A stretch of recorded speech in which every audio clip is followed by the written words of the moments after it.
वो हम सुबह ही हम इसकी चैंटिंग करते हैं।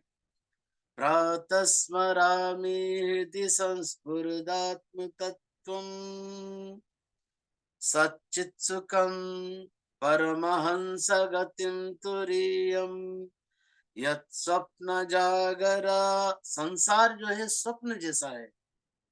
सुषुप्त में वेत नित्यम, सोया हुआ है। तद ब्रह्म निष्कलमः न च भूत संगा।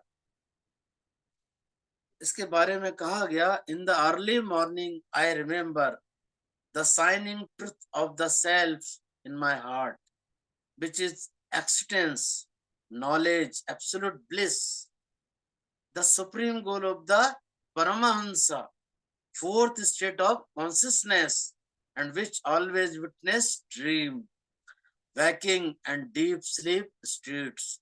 हमारे ग्रैंड मास्टर बताते हैं ना गुड़ा के साथ साधना में, उसी के बारे में यहाँ पर भी प्रातः कालीन में चैंटिंग की जा रही। आई एम द ब्राह्मण, यानी जो इस तत्व को जान लेता है वो ब्राह्मण है। Without any attribute and not an aggregate of the elements. प्रातर्भजामि मनसा वचसामि गव्यम, वाचो विवान्ति निकला यदनुग्रहेण, यम नेति नेति वचने निगमा अवोचम, तम देव देवम Achyut माहुरग्रम। In the early morning, I sing of him who cannot be conceived through mind or speech, यानी साइलेंटली बैठना है हमको, by whose blessing all words become manifest, and whom the Vedas have described by the words, not this, not this, and that is described as the foremost, the Lord of the delights, unborn and changeless. प्रातर्भजामि प्रातर्नमामि तमसा परमर्कवर्णम्, पूर्णं सनातन पदं पुरुषोत्तमाख्यं, यस्मिन्निदं जगदशेषमशेषमूर्तौ, रज्ज्वाम्भुजङ्गमयी प्रतिभासितं वे।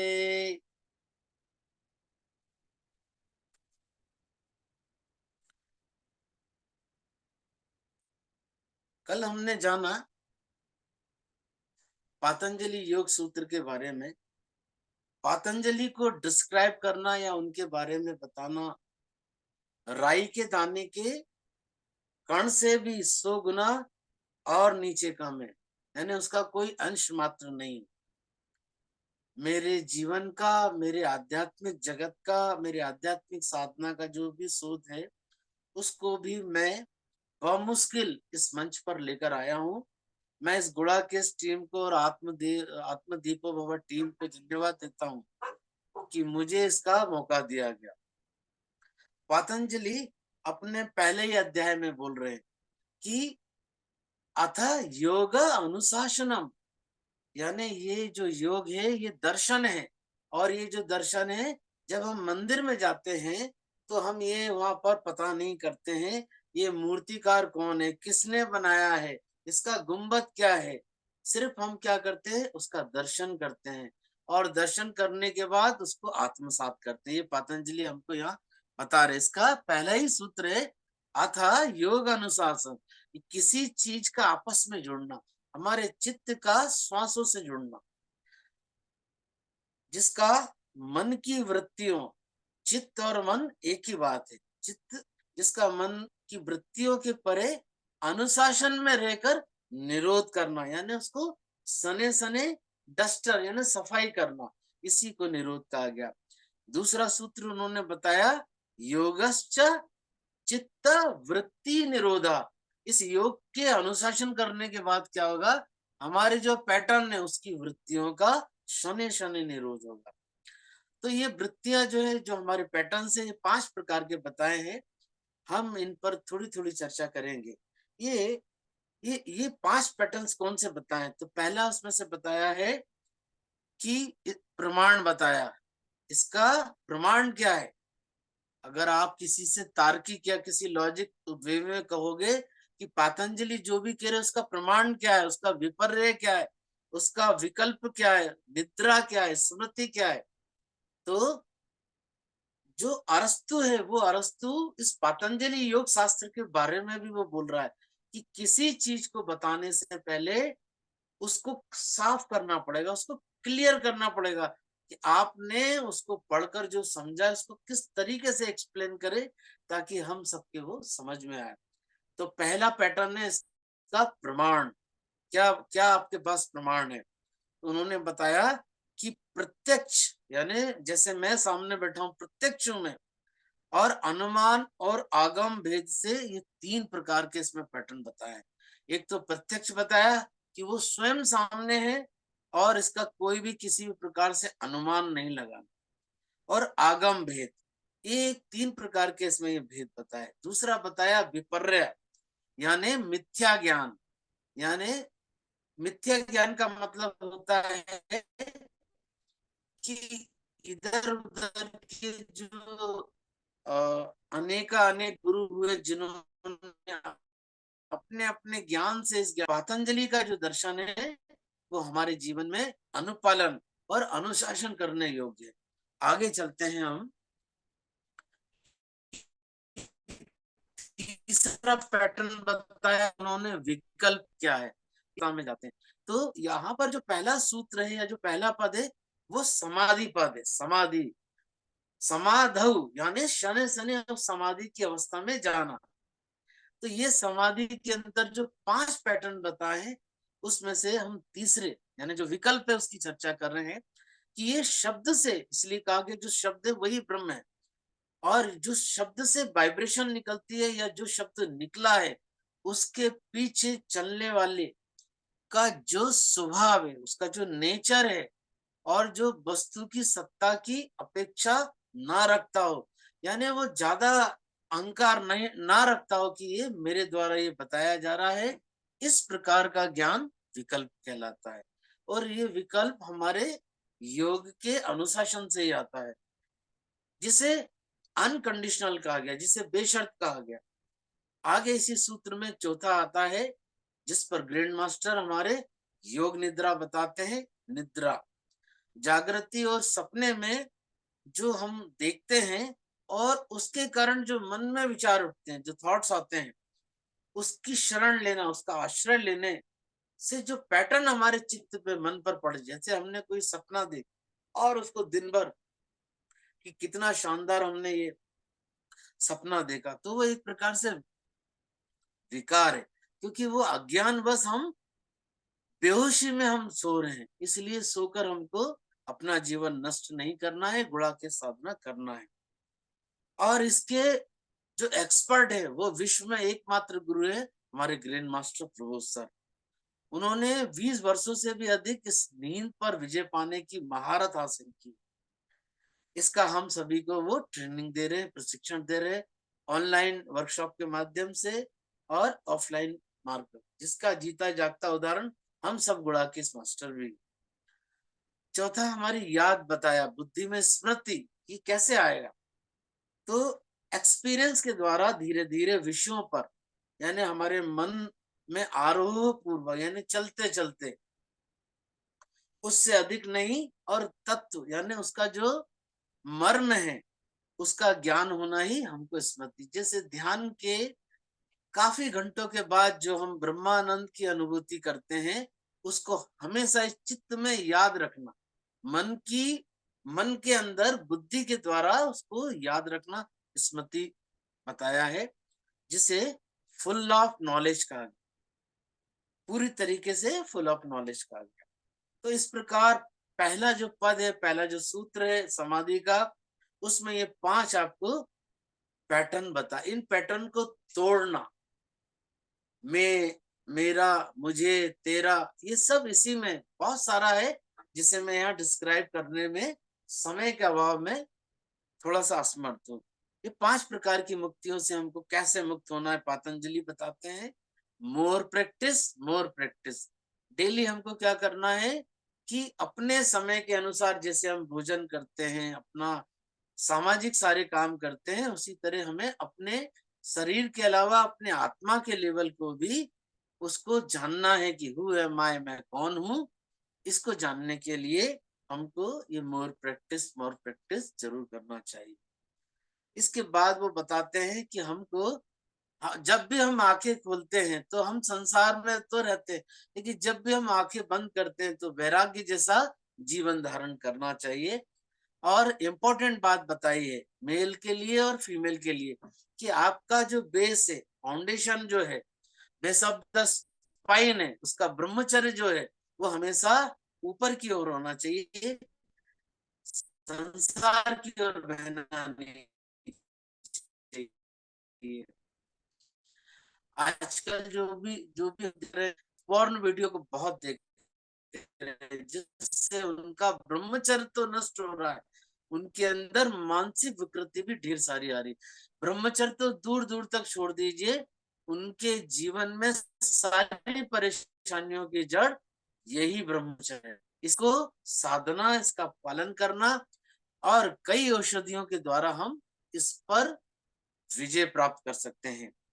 तो उन्होंने बताया कि वैराग्य और ब्रह्मचर्य की मूर्ति कौन है, तो विदेह जनक है, राजा जनक। और दूसरा मेरे शोध में जो भी मैंने पुस्तकें पढ़ी उसमें रामकृष्ण परमहंस पांचवी मेरे ख्याल से उनका 5 साल की उम्र में भी वो सोए हुए रहते थे। उनकी माँ उनको झकझोर के उठाती थी कि बेटा तू बच्चों के साथ खेलने जा, मगर वो मूर्छित अवस्था में पड़े रहते थे। तो ये उनको विरासत में मिला, विरासत में यानी उनके रूट चक्र में साथ में आया। बेस ऑफ द स्पाइन में जो मूलाधार चक्र है, ये साथ में वो लेके आए, कई जन्मों की यात्रा करके वो। इस प्रकार समाधि के कई सारे लक्षण बताए हैं। हम आगे चलते हैं। इसका दूसरा पद यानी दूसरा सूत्र बताया साधना का। अनेक प्रकार की साधना है और सारी साधना उस एक लक्ष्य पर ही बताते हैं। पतंजलि का दर्शन बहुत ही खूबसूरत है, इसे हमें अपने जीवन का अंग बना लेना चाहिए। तो क्या बोल रहे हैं वो, तपा स्वाध्याय यशेर प्रणधानी क्रिया योगा। ये क्रिया योगा मतलब ये होता है कि आपस में जुड़ना, किसका, हमारे चित्त का, हमारे मन का श्वास से जुड़ना ही क्रिया योग कहलाता है। ये क्रिया योग कौन लेकर आया, ये सांख्य योग में भगवान कृष्ण अर्जुन को बता रहे हैं कि मैंने पुरातन काल में, मेरे से भी कई साल पहले, ये मैंने मनु को दिया। तो क्या बताया उन्होंने कि ये क्रिया योग मैंने महावतार बाबा जी को दिया, महावतार बाबा जी से लाहड़ी महाशय को आया, और लाहड़ी महाशय से स्वामी श्री युक्तेश्वर जी को आया, और उनके शिष्य परमहंस योगानंद जी को आया, जिसे हम ऑटोबायोग्राफी ऑफ परमहंस योगानंद जी की बुक में इसको पढ़ते हैं। और इस क्रिया योग को अलग अलग गुरुओं ने अपने अपने उपनिषदों और पुराणों में इसकी व्याख्या अलग अलग की गई। ये समाधि का जो दूसरा जो साधना पद है, उसकी फीलिंग्स के लिए, ये सारे हमारे जो अंदर के विकार है, इसके क्लेशों को दूर करने के लिए ही ये क्रिया योग है। ये जेट प्लेन की स्पीड से हमारे मन के विकारों को दूर करता है। तो यही तो क्रिया योग हम रात में ग्रैंड मास्टर हमको बताते हैं, जो हमको रात्रि की जो साधना बताई जाती है, उसी में हमको ये सब कुछ बताया जाता है। फिर बताया गया अविद्या, यानी हमको नॉलेज नहीं, अस्मिता, राग, द्वेष और अभिनिवेश, ये सब क्लेश के कारण बताए। ये पांचों की पांचों हमारे मन की पीड़ा को सामने रखते हैं, उत्पन्न करते हैं, और हम व्यवहार जगत में क्या करते हैं, अपना नुकसान कर लेते हैं। ये पांचों चीजें, उन सबका ही कारण अविद्या कहलाई। इसका जो थर्ड पात्र, जो सूत्र है या पद है, वो है विभूति पात। तो क्या बोला गया, देश बंधश्चित्तस्य धारणा। उन्होंने कहा कि इसका जो वृत्ति, इसका जो पैटर्न है, वो किसी भी स्थान में विशेष बांधना, धारणा कहलाता है। यानी अगर हम अपने जीवन में आईएएस बनने की तैयारी कर रहे हैं, तो हम पूरा का पूरा ध्यान कहाँ लगाते हैं कि सुबह हम उठते हैं, जो भी हम कोचिंग क्लास ले रहे हैं या अन्य कोई प्रशिक्षण ले रहे हैं, तो हम पूरी तरीके से उसमें अपना मन को एकाग्र कर, वो एकाग्रता ही धारणा बताई गई, वही धारणा है। ये धारणा काहे से आती है? तो उन्होंने ये आता है कि हमको डेली मेडिटेशन में बैठना है, जिससे ये शनि शनि मोर प्रैक्टिस से ये परिवर्तित हो जाती है। परंतु बताया कि ये धारणा ध्यान तथा समाधि से असंप्रज्ञात असंप्रज्ञात समाधि का ये बाहर का अंग है। यानी अभी हमको समाधि के बारे में अंश मात्र भी नहीं, ये बाहरी अंगों से ही अनुभूत हो रही है, ये इसको हम थोड़ा बहुत जान पाते हैं। और इसका चौथा सूत्र बताया गया केवल्यपात। महावीर का जो केवल्य जो निर्माण है वो यही चौथा सूत्र है, 14 पद है। केवल्य, निर्वाण, मोक्ष, मुक्ति, कई सारे इसके शब्द बताए। जन्मो औषधीय मंत्र तपः समाधिजा सिद्धया, मतलब जन्म, फिर औषधि, मंत्र, तप और समाधि से जो भी सिद्धियां हमारे अंदर उत्पन्न होती है वो इसी केवल्य पद से होती है। इसका जानना हमको प्रैक्टिस से बहुत जरूरी। तो अभी तक पतंजलि योग सूत्र ने क्या बताया कि अथा योगा अनुशासन, दूसरा बताया चित्त वृत्तीय निरोधा, और फिर क्या बताया ये 5 प्रकार के जो पैटर्न्स है उसको तोड़ना है। 4 प्रकार के पद आपके सामने रखे गए। इसके बाद क्या बताया जा रहा है, इसके 8 लिम्स, यानी इसके अंग क्या है। किसी भी स्वरूप का जो मूर्ति के दर्शन करते हैं तो उसके अंग क्या है, तो उसको अष्टांग योग बताया। अष्टांग योग का मतलब होता है 8 प्रकार के नियम बताए गए। ये क्यों बताए गए? शनि शनि प्रैक्टिस करने के लिए। तो यहाँ बता रहे हैं कि बहुत सारे लोग ध्यान करने और समाधि लगाने की चेष्टा करते हैं, और कई गुरु आजकल यूट्यूब पर उनकी बाढ़ आई हुई है कि हम आपको इतने दिनों में इस समाधि की अवस्था में हम पहुंचा देंगे। तो हम ये नहीं कह रहे, यहाँ हम उनका विरोध नहीं कर रहे, मगर पतंजलि बताते हैं ये बिना योग के अनुशासन से बिल्कुल भी नामुमकिन है। इसलिए बताया कि उनको सफलता नहीं मिलती है। और इसका एक कारण बता रहे हैं कि इसकी समाधि की सिद्धि के लिए आपको यम नियमों का पालन करना स्पेशल रूप से, विशेष रूप से इसकी आवश्यकता है। और इसका पालन किए बिना हम समाधि के बारे में बिल्कुल भी नहीं जान सकते। तो इसका सिद्ध होना बहुत नामुमकिन बताया है। जैसे फाउंडेशन हमारी नींव के बिना मकान नहीं ठहर सकता, इसी प्रकार ब्रह्मचर्य के बिना आप इस समाधि की अवस्था को बिल्कुल कतई नहीं पा सकते। बिल्कुल यहाँ दृष्टांत क्या दे रहे हैं कि आप गृहस्थ धर्म में भी आप इस ब्रह्मचर्य का यदि पालन नहीं करते हैं तो कोसों दूर है। ध्यान लगने की तो बात ही छोड़ दो, समाधि की तो क्या ही बात है। इसलिए जो फाउंडेशन है, बेस ऑफ द स्पाइन में जो रूट चक्र है, मूलाधार चक्र, इसी मूलाधार चक्र को साध लेना, यानी उस ब्रह्मचर्य के द्वारा संसार की ओर ना बहाकर उसको ऊपर की ओर ले जाना। इसमें एक वज्रोली क्रिया बताई है अष्टांग योग में। उस वज्रोली क्रिया से साधक लोग क्या करते हैं, अपने वीर को ऊपर की ओर खींचते हैं, जिससे उनका ब्रह्मचर्य सदा रहता है। इसीलिए इस सब्जेक्ट को यहाँ पर पतंजलि बड़े ही खूबसूरत ढंग से बता रहे हैं। और इसके लिए यम नियम बताया कि हमको चोरी, झूठ, कपट, दुराचार, काम, क्रोध, लोभ, मोह आदि दुर्गुणों से बचना है। तभी हमारे चित्त की और अंतःकरण की पवित्रता आती है, शुद्ध भाव आता है। फिर इसका पहला नियम बताया है अष्टांग योग का। सबसे पहला नियम यम, जिसके बारे में मैं अभी थोड़ी देर पहले ही बताया। तो वो क्या बता रहे, अहिंसा, सत्यास्तेय, ब्रह्मचर्य, परिग्रह, यमा। अभी थोड़ी देर पहले ही मैंने इसकी चर्चा की कि कोई भी जीव अथवा प्राणी को, अपने को भी, स्वयं को भी, यानी शरीर को जो लोग आत्महत्या कर लेते हैं उसको कभी भी मन, वाणी या शरीर द्वारा कभी भी किसी प्रकार के कष्ट नहीं देना चाहिए। इसी का नाम अहिंसा। इसके बारे में हम थोड़ा सा ये समझेंगे कि हमारे ग्रैंड मास्टर सेल्फ लव के बारे में, हमने शरीर को बहुत सारा काम देते लेकिन इसको कभी भी प्यार से हाथ नहीं छुए। इसके बारे में इसलिए कहा गया कि एक साधक को कठोर परिश्रम नहीं करना चाहिए, मध्यम परिश्रम, ना तो थोड़ा न अति, बीच का परिश्रम करना बताया। दूसरा इसमें नियम बताया, नियम सोचा संतोषा तपा स्वाध्याय प्रणिधान नियम। क्या बताया? एक तो पवित्रता रखना है, आपको शुद्ध भाव में रखना है। सर अभी मॉर्निंग में ही बता रहे हैं कि जब भी आप मॉर्निंग में मेडिटेशन में बैठो तो शावर नहा कर बैठना चाहिए। दूसरा बताया उन्होंने, संतोष रखना चाहिए, सेटिस्फाई अपने जीवन से या जो भी हम आजीविका से, उससे हमारे मन के भीतर एक संतोष होना चाहिए। फिर बताया तप, यानी तितिक्षा का मार्ग अपना, हमें अपने जीवन में व्रत नियम आदि आदि तप के द्वारा, ये तप क्या बताया? रात भर बैठने की साधना, वही तप कहलाती है।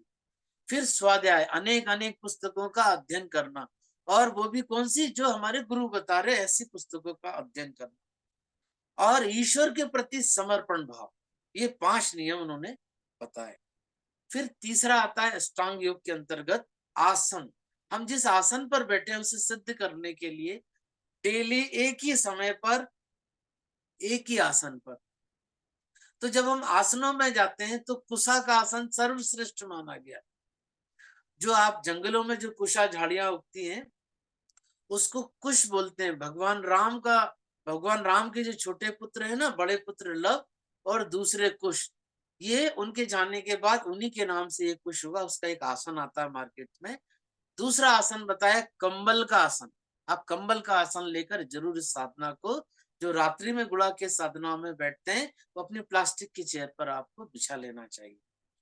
फिर क्या बता रहे हैं ये, कि ये जो पवित्रता है एक तो भारी होती है, एक तो अपना नहाने से या सावर लेने, और एक अंदर की पवित्रता है। यदि कोई खूबसूरत कन्या या खूबसूरत स्त्री देखते हैं हम, तो हमारे मन में जो विकार होता है वो हम उस अपने चित्त की वृत्तियों को क्या कर लेते हैं, इन्हीं आंखों के द्वारा खराब कर लेते हैं, या कपट से या क्लेश से, या कोई हमारा शत्रु है तो उसको देखकर हम ये जो वृत्तियां हैं इसको हम धारण कर लेते हैं। तो इससे हमें अंदरी और बाहरी दोनों रूप से बचना है। आगे बता रहे हैं वो, स्थिर सुखासनम, ग्रैंड मास्टर बोलते हैं ना, स्थिर सुखासन में बैठना है आपको, बिल्कुल भी हिलना डुलना नहीं। तो कम से कम एक पहर, तो पातंजलि ने ये बताया कि कम से कम एक पहर का मतलब होता है, एक पहर 3 घंटे का होता है। तो 3 घंटे हमको एक ही आसन में बिना हिले डुले बैठना चाहिए, तभी हमारी ये आसन सिद्धि होती है। अगले उसमें हम प्रवेश करते हैं कि अष्टांग योग का चौथा सूत्र, चौथा नियम बताया, प्राण का आयाम करना, प्राणायाम करना। तस्मिन सती श्वासा प्रश्वासा योगरति विच्छेद प्राणायाम। यहाँ संस्कृत को जानना अत्यंत, पतंजलि को यदि जानना है, यदि हमें संस्कृत भाषा नहीं आती है तो आजकल ऑनलाइन क्लासेस बहुत हो गई है। तो मेरा विचार ये कहता है, मेरा ये सुझाव कहता है कि संस्कृत भाषा को जरूर समझना चाहिए, तब हम उस यूनिवर्सल कॉन्शियसनेस के बारे में थोड़ा बहुत ज्ञान प्राप्त कर सकते हैं। इसमें इसमें आपको चैलेंज किया, आगाह कर रहे हैं वो, कि किसी सिद्ध योगी से ही इसका अभ्यास करना चाहिए। यहाँ स्पष्ट बोल रहे पतंजलि कि जो मूढ़ और जो अज्ञानी गुरु बनकर बैठे हैं उनसे कभी भी इस प्राणायाम कभी भी नहीं सीखना चाहिए। तो हमारे ग्रैंड मास्टर इसके बारे में कई अपने छोटे छोटे शॉर्ट वीडियो में बता चुके हैं। आप जाके उनकी प्लेलिस्ट में जाकर ये सब देख सकते हैं। इस आसन के सिद्ध हो जाने पर श्वास की गति और बाहर छोड़ने की गति है, श्वास और प्रश्वास की गति है, जो हम आनापानासति ध्यान में ब्रह्मर्षि पितामह से सीखते हुए चले आ रहे हैं, इसका अवरोध हो जाने का नाम ही प्राण का आयाम कर लेना, यानी प्राणायाम। और जो बाहरी वायु है, यानी बाहर से हम ले रहे हैं, रेचक हम उसको कर रहे हैं, उसका प्रवेश करना ही श्वास कहलाता है ना, ये श्वास कहलाता है। और भीतर की वायु का बाहर निकलना प्रश्वास कहलाता है। श्वास लेना और छोड़ना, श्वास प्रश्वास, इन दोनों का अवरुद्ध यानी इसको रोकना, अंदर कुंभक कर लेना प्राण का आयाम कहलाता है। ये सिंपल इसकी डेफिनेशन। आगे आते प्रत्याहार, अष्टांग योग का 5वां नियम बताया, प्रत्याहार, अपने अपने विषयों के संग में उससे रहित होकर इंद्रियों पर विजय प्राप्त कर लेना, उसमें अवस्थित हो जाना, संसार के विषय, अच्छा ऐसा हो रहा है ठीक है, अच्छा ऐसा हो रहा है ठीक है।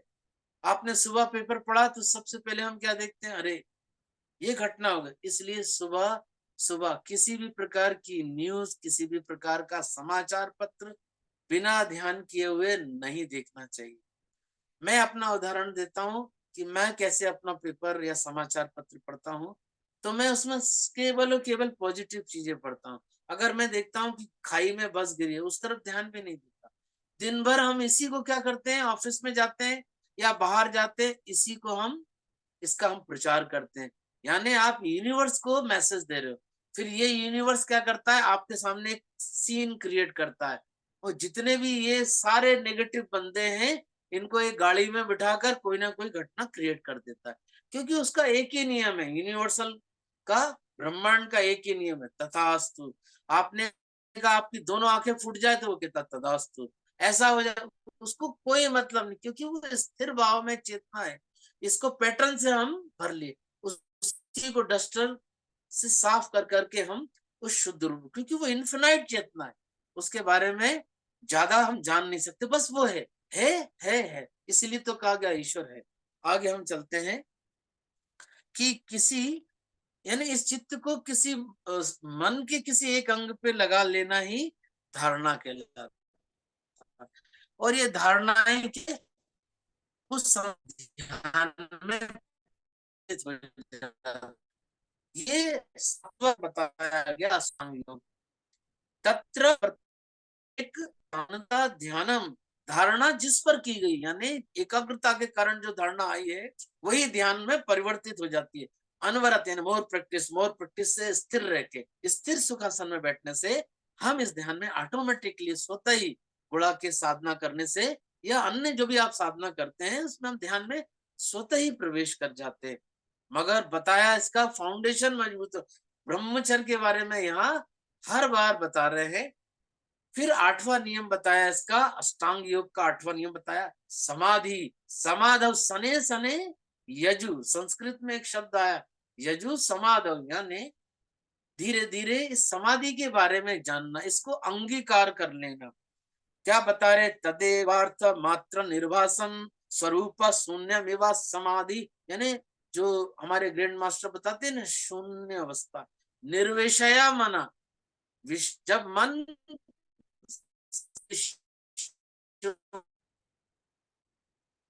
रहित होता है, इस अवस्था में, ब्रह्मानंद अवस्था में पहुंचना ही समाधि कहा गया।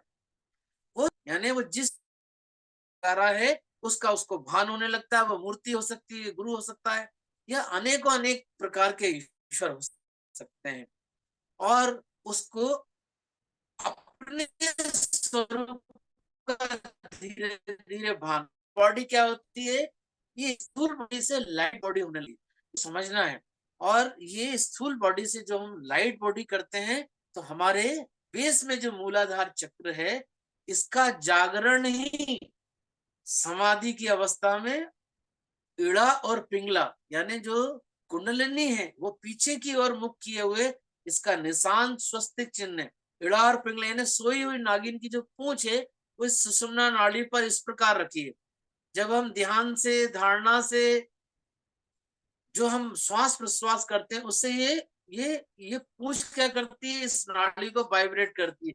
इसी में से जो वायु निकलती है, उसी से वो समाधि की अवस्था सहस्त्रार में, जो सहस्त्र दल में है, पूरी लाइट बॉडी हो जाती है। बता रहे पतंजलि कि ये ही ऊपर की ओर उठती है, और साधक लाइट बॉडी से कम जितनी अवस्था उसकी होती है, वो ऊपर उठ के उस ध्यान में वहीं स्थिर रहता है। जैसे ही उसके अपने स्वरूप का भान होता है, नीचे नीचे स्थूल शरीर से वो वापस आ जाता है। यहाँ एक चीज और बताइए, स्थूल शरीर से बाहर निकलने पे जो सूक्ष्म शरीर होता है, वो ब्रह्मांड में विचार करता है। इसलिए समाधि की अनंत यात्रा बताई, एक यात्रा नहीं है, कई यात्रा, पहला पड़ाव, दूसरा पड़ाव, कई यात्रा। आगे चलते हैं हम कि वो क्या बता रहे हैं कि उससे भिन्न अपने आप का बिल्कुल भी भाव नहीं रहता, इसी स्थिति को समाधि कहा गया।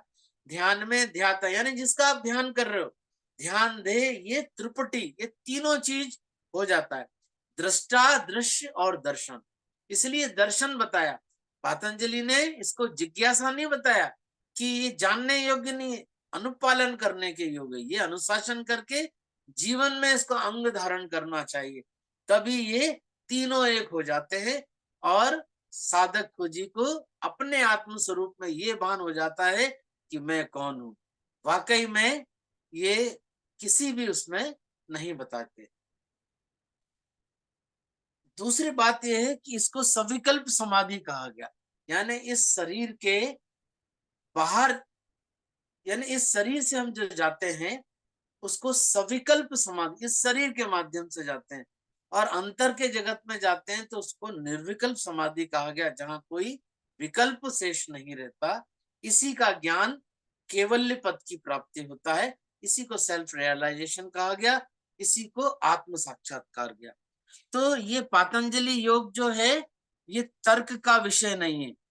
यहाँ इस मंच पर मैं किसी भी व्यक्ति के लिए नहीं आया हूं, मैंने अपना शोध स्वयं किया है, आप अपना शोध स्वयं कीजिए और गुणाकेश मास्टर से जुड़िए। ये सारी की सारी जितनी भी बातें हैं इनका कोई भी सेंस नहीं है। क्यों नहीं है? क्योंकि ये ज्ञान ज्ञानाग्नि में, हमारे एक शॉर्ट वीडियो में गुणाकेश मास्टर ने डाला है कि जितने भी ऋषि मुनि इसका अनुपालन करके आपको जो भी दे रहे, वो सब कुछ इस शरीर के भीतर स्वयंभू लिंग में नीचे ही base of the spine center में विराजित है। क्यों? इन्फिनाइट से जो निकला भगवान शंकर ने जो तंत्र दिया है वो सब उसी के भीतर विद्यमान है। आप अनेक शास्त्र उठाकर देख सकते हैं, मगर यहाँ तार्किक रूप से इसको समझना बिल्कुल भी अज्ञानता है, मूर्ता है। हमको क्या करना है? सहज भाव में रहकर जो गुरु कॉम्बो पैक दे रहे, कॉम्बो यानी उन्होंने स्वयं अपने को तपा के जो चीज निकल कर आई है उस पर ध्यान देना ही हमें अपना लक्ष्य बनाना चाहिए। तो उन्होंने क्या बताया उसके बारे में मैं आपको बता रहा हूं। तो हम पतंजलि योग सूत्र में सने सने जानने जा रहे हैं कि हमने जाना कि इसका इंट्रोडक्शन क्या है, इसका मंत्र क्या है, इसके 4 सूत्र या 4 योग क्या है और इसके अष्टांग योग क्या है। आगे के पार्ट में आप जानेंगे कि ये 5 प्रकार के कोश कौन है। तो सभी लोग जानते हैं, उसके बारे में हमारे खूबसूरत मास्टर आपको कल प्रातःकालीन बेला में बताएंगे। उसके बाद त्रिगुणास के बारे में बताएंगे कि 3 गुण क्या है, मुद्रा के बारे में बताएंगे, इसमें बंध बताया, इसमें क्रिया बताया। फिर आगे क्या बता रहे? 7 चक्र, 7 चक्र के बारे में हम हमारे मास्टर इस पे चर्चा करेंगे। फिर वीएमएस क्लीनिंग, यानी बॉडी माइंड और सोल को कैसे हम उसको क्लीन करेंगे, ये वो कुंडलिनी शक्ति के बारे में आगे आपको बताएंगे। फिर लाफ्टर योग, हमारे सुमंत योग इसके स्पेशल थेरेपिस्ट है, वो ये सेशन शायद ले तो बहुत ज्यादा अच्छा है। इसके बारे में अन्य मास्टर इसको बताने वाले हैं। फिर आगे आने वाले प्रातःकालीन बेला में स्वर योग के बारे में आपको बताया जाएगा, मंत्र के बारे में बताया जाएगा और कीर्तन, भजन करना, भजन के द्वारा हम अपने मन को एकाग्र कर लेते हैं और वो हमारी आसन सिद्धि हो जाती है। और उसके बाद में एनर्जी होगा जो हमारे स्वयं ग्रैंड मास्टर लेने वाले। तो हमें क्या करना होगा? जो भी जूम के माध्यम से नए लोग जुड़े हैं, इसको आनापानासति मेडिटेशन को जो गुणाकेश मास्टर हमारे बता रहे हैं कि हमको स्माइल फेस रखना है। और उसके साथ सर ने आज तक क्या क्या बताया, योग निद्रा बताई है, डांस मेडिटेशन बताया, लाफ्टर मेडिटेशन बताया, एनर्जी योगा बताया, गोल्डन फार्मूला जो डेली रात्रि में बताते हैं, डायमंड फॉर्मूला बताया, many types on thought state meditation बताया, सिटिंग स्टैंडिंग मेडिटेशन बताया, और हनुमान प्राणायाम बताया, ओपन आई मेडिटेशन बताया, और वॉकिंग यानी समुद्र के किनारे, पानी के किनारे, और अंदर बाहर गार्डन में चलने का कैसे हम उसको उसको हम अनुभव करते हैं, जो विश्व की शक्ति उस एनर्जी को, और ट्रैकिंग मेडिटेशन, ये सारे बताए। तो दोस्तों, साथियों और मेरे सभी सीनियर मास्टर और जूम के माध्यम से मुझे सुनने वाले, यदि मेरे से कोई भी शब्द या मुझे बताने में कोई असमर्थता, तो उसके लिए मैं क्षमा प्रार्थी हूँ। केवल एक मेरा ही शोध और मुझे जो मौका दिया उसका एक अंश मात्र मैंने रखा है। जीवन में मेरे कही गई बातें का कोई इम्पोर्टेंट नहीं है। जो मास्टर बता रहे उसी को अनुभव करना है, उसी का अनुपालन करना है। तो जेंटली क्लोज योर आईज, फिर हम सेशन को एंड करेंगे। इन सब का भावार्थ क्या है? सभी लोग मेरे साथ आंखें बंद करेंगे थोड़ी देर के लिए। Gently close your eyes. तो जब पातंजलि योग सूत्र का हम अनुपालन करते हैं तो हमारे जीवन में एक भजन आता है जो परमहंस योगानंद जी ने बहुत ही सुंदर भाव से गाया है। सुनो है स्वामी अनंत के, देख रहा तुझे समाधि में। सुनो है स्वामी अनंत के। वो इन्फिनाइट की बात कर रहे हो उसमें। यानी जो भी भक्त है, जो साधक है, जो उसके मन से निकला है, वो वचन वो गुनगुना रहे हैं कि सुनो है स्वामी अनंत के, देख रहा तुझे समाधि में। आनंद में परमानंद में, तेरी ज्योति के मृदु आनंद में, तेरी ज्योति के मृदु आनंद में। यानी जो थर्ड आई में वो देख रहे हैं, जो 5 कोनों का सितारा है, उसी के बारे में परमहंस योगानंद जी बात कर रहे हैं। आप लोगों ने मुझे इतने प्रेम से सुना। आप सभी को, आपके भीतर बैठी हुई उस इन्फिनाइट शक्ति को मैं साष्टांग दंडवत प्रणाम करता हूँ। फिर कभी मुझे मौका मिला तो जरूर अपनी बात साझा रखूंगा। यहाँ सौजन्या या जितने भी अन्य मास्टर हैं, शाहीन यानी चमकता हुआ सितारा, उनको भी मैं अपना साष्टांग दंडवत प्रणाम करता हूँ। धन्यवाद। Thank you master, thank thank you Kamlesh sir, बहुत अच्छी तरह आपने समझाया। पतंजलि योग सूत्र नाम सुनते ही अरे इतना सब कुछ करना है क्या बोल के नॉर्मल पर्सन को लग जाता है। तो आपके पतंजलि योग सूत्र को सुनते सुनते लगा ऑलरेडी हम पितामह से और ग्रैंड मास्टर से ये सब ऑलरेडी सीख चुके हैं और अपने जिंदगी में हमने अडॉप्ट कर दिया। गुड़ाकेशा मास्टर्स और पिरामिड मास्टर्स। तो हमें पता भी नहीं चला कि हम पतंजलि के योग सूत्र अपने लाइफ में अडॉप्ट कर रहे हैं। इतनी आसानी से, इतनी सरलता से हमें वो सब सिखाया हमारे मास्टर ने। उन लोगों को धन्यवाद, और आप इतनी अच्छी तरह से हमें समझाने के लिए बहुत बहुत शुक्रिया सर। चलिए मास्टर, किसी का कोई क्वेश्चन है तो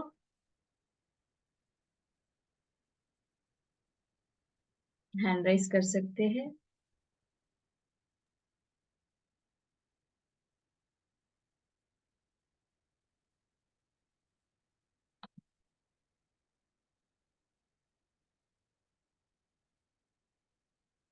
ओके, ओके मास्टर्स, फिर कल मिलेंगे सेम टाइम पे। तब तक के लिए नमस्कार।